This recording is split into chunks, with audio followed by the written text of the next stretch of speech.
सभे के वियोगी के प्रणाम स्वीकार करी लो। आज हम फिर आयल बानी एगो नया विषय के साथ रउआ लोग के बीच। तो आज के विषय है स्वार्थ। ये धरती पर कौनो काम होला ओकरा पीछे कौनो ना कौनो मतलब होला। बिना मतलब के कौनो काम होइए नहीं खे सकत। हर काम हर रिश्ता के पीछे एगो छोट मोट स्वार्थ जरूर छिपल रहेला। तो चलिए सबे यही स्वार्थ के हम चार पंक्ति में समेटे के प्रयास कैले बानी। तो निवेदित बा हमार कविता स्वार्थ। तो सुनी सबे। जीवन मोह माया के जाला ह, जीवन मोह माया के जाला ह, रिश्ता अनदेखा छलावा ह। हर रिश्ता में बाटे छिपल, हर रिश्ता में बाटे छिपल एगो स्वार्थ के अरमान। हम साच बात कहतानी, हम साच बात कहतानी। स्वार्थी होला हर इंसान, हम साच बात कहतानी। स्वार्थ जहाँ ना मिल पाई रिश्ता अपने आप भीला जाई। स्वार्थ जहाँ ना मिल पाई रिश्ता अपने आप भीला जाई। महान अरस्तु कहले रहलन, महान अरस्तु कहले रहलन, स्वार्थी होला हर इंसान।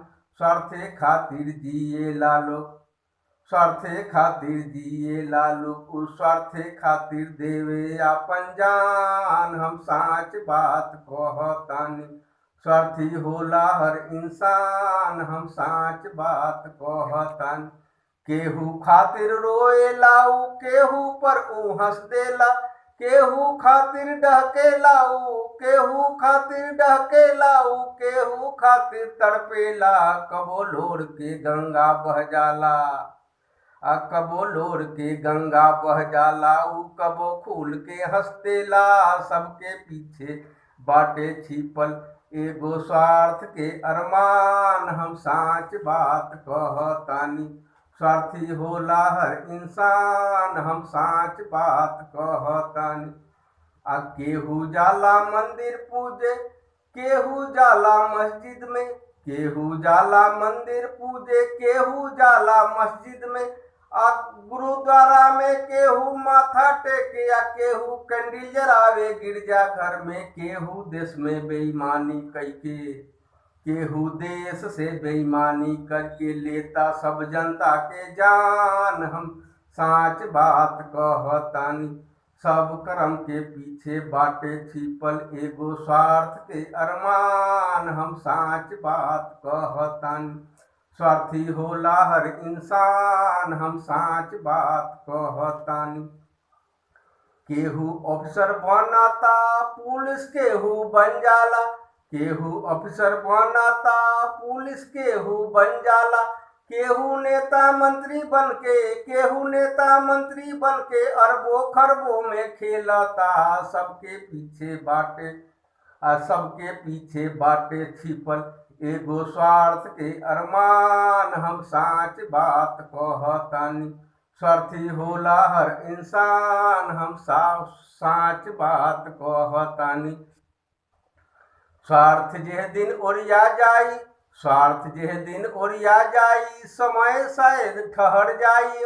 माइयो बाबू स्वार्थ में डूबल, माइयो बाबू स्वार्थ में डूबल, पोसेलन अपना बच्चा के। जब एक दिन हम पुरनिया होखम, जब हम एक दिन पुरनिया होखम, हमरो बेटा पोसी हमके। बाकिर देखी विडम्बना कैसन, बाकी देखी विडम्बना कैसन। बेटा जब उड़ंतु होला, बेटा जब उड़ंतु होला, पाँख जब ओकरा उग जाला। निराधार माई बाबू के छोर, निराधार माई बाबू के छोर, ऊ नील गगन में उड़ जाला। स्वार्थ माई बाबू के, अस्वार्थ माई बाबू के बालू के भीत लेखा बहरा जाला। स्वार्थ माई बाबू के बालू के भीत लेखा बहरा जाला। चिहायल अपना अखिया से ऊ देखेलन चारू ओर, बेटा हमर कहाँ लुकाए अखिया ढारे खाली लोर, बेटा हमार कहाँ लुकाए। हर करम में छिपल बाटे एगो स्वार्थ के अरमान, हम साच बात कहतानी, हम साच बात कहतानी। स्वार्थी होला हर इंसान, हम साच बात कहता। कान खोल के आज बबुआ सुनला बात वियोगी के, कान खोल के सुनला बबुआ, कान खोल के आज बबुआ सुनला बात वियोगी के। कबो माई बाबू के भूलैहा जन, कबो माई बाबू के भूलैहा जन, ना तो हाल होई तहर जोगी के। ये धरती पर सबसे ऊपर ये धरती पर सबसे ऊपर माई बाबू के स्थान, यही लोग के सेवा में बाटे, यही लोग के सेवा में बाटे तहरो शान।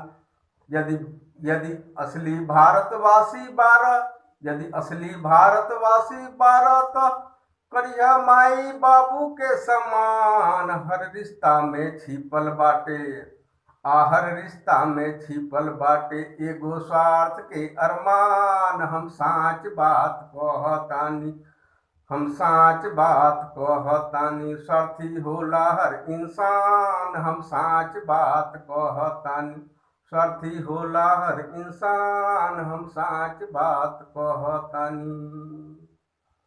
जय भारत, जय बिहार, जय भोजपुरी।